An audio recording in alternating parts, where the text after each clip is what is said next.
মালয়েশিয়ায় প্ল্যানেস্টেশন সেক্টরে বাংলাদেশি কর্মী নিয়োগের বিষয়ে সামাজিক যোগাযোগ মাধ্যমে প্রতারণা বেড়েছে।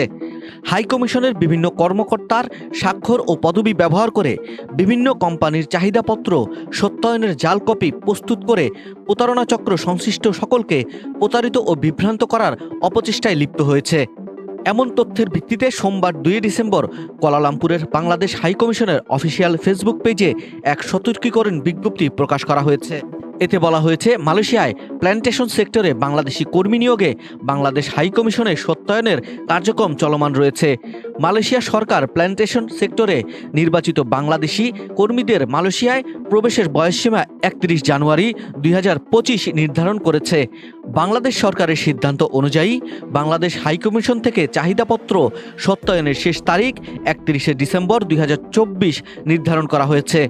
প্রকাশিত বিজ্ঞপ্তিতে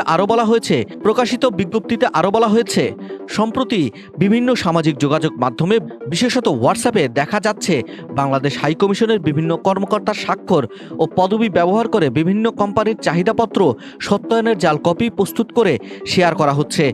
সত্যায়নের এরূপ কপি তৈরি করা ও সামাজিক যোগাযোগ মাধ্যমে ছড়িয়ে প্রতারক চক্র সংশ্লিষ্ট সকলকে প্রতারিত ও বিভ্রান্ত করার অপচেষ্টায় লিপ্ত হয়েছে বলে হাইকমিশন মনে করে।